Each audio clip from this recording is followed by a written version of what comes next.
Bismillah, alhamdulillahilladzi wa kafa.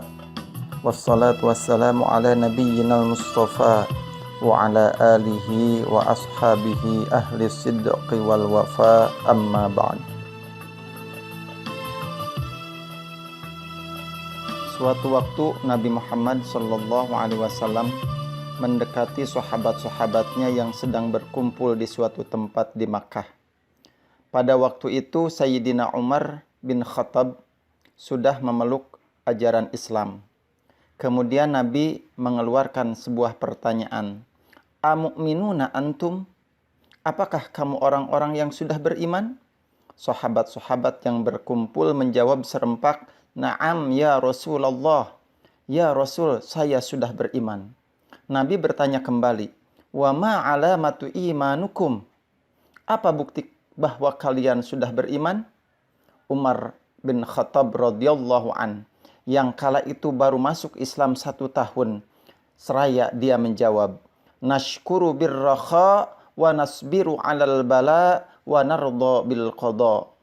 Kata Umar bin Khattab, kami orang yang bersyukur kepada Allah karena memperoleh kecukupan, kemewahan atau kemakmuran hidup. Kami juga bisa bersabar atas cobaan-cobaan yang kami terima. Dan kami sudah bisa menerima, sudah merasa puas atau ridho dengan apa yang ditetapkan Allah Subhanahu wa ta'ala. Mendengar jawaban Umar bin Khattab, lalu Nabi berkomentar, Mu'minuna antum wa rabbul Ka'bah. Kalian memang sudah beriman demi Tuhannya Ka'bah ini. Dalam hadis tersebut, bahwa bukti iman adalah kesediaan untuk bersyukur, bersabar, dan ridho terhadap keputusan Allah Subhanahu wa ta'ala.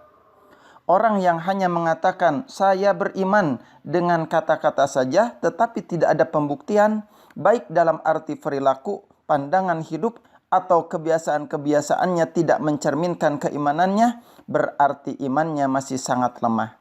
Sebaliknya, orang akan bisa memberikan pembuktian-pembuktian iman yang ditandai dengan beribadah secara baik kalau imannya juga baik. Al-Quran menyebutkan dalam surah Toha ayat 14, A'udzu billahi minasyaitonir rajim, Innani anallah, la ilaha illa ana fa'budni wa aqimis salata li dzikri. Allah mengatakan, Innani anallah, akulah Allah, tidak ada sesembahan lain kecuali aku. Ini pernyataan Allah yang harus diimani. Pernyataan kemahaesaan Allah atau tauhidullah. Kalau pernyataan itu sudah bisa diterima, maka pembuktiannya adalah fa'budni wa aqimis salata li dzikri.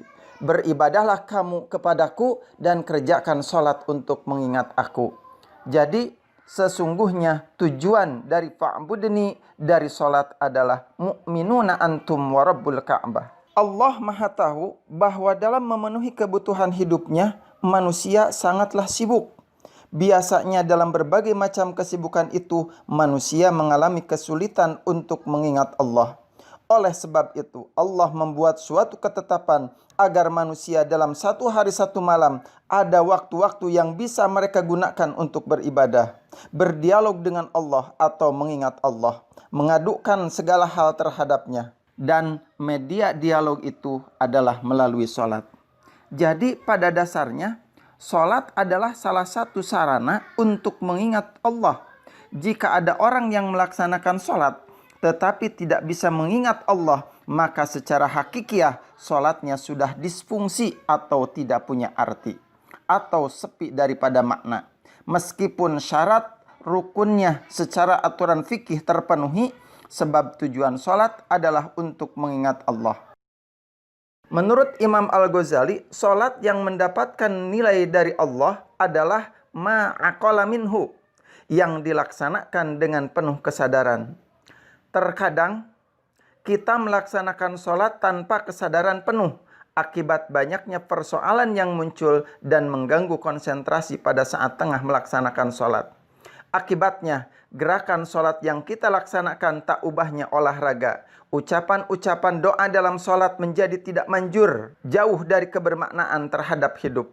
Meskipun syarat rukunnya terpenuhi, tetapi hakikatnya sholat yang dilakukan disfungsi dengan kehidupannya. Tingkat konsentrasi atau kekhusyuan menjadi faktor terpenting dalam sholat karena tujuan utamanya sebagai media mengingat Allah. Pertanyaannya, mengapa orang yang rajin melaksanakan sholat dan banyak jumlahnya tetapi belum bisa mengkonsentrasikan diri sepenuhnya? Dalam kasus ini bukan substansi sholatnya yang bermasalah, melainkan lebih pada kualitas pengamalannya.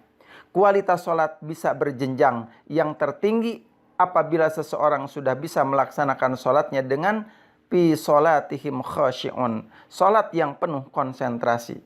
Orang yang mampu melaksanakan sholat dengan khusyuk, pertanda kualitas dirinya sudah mantap.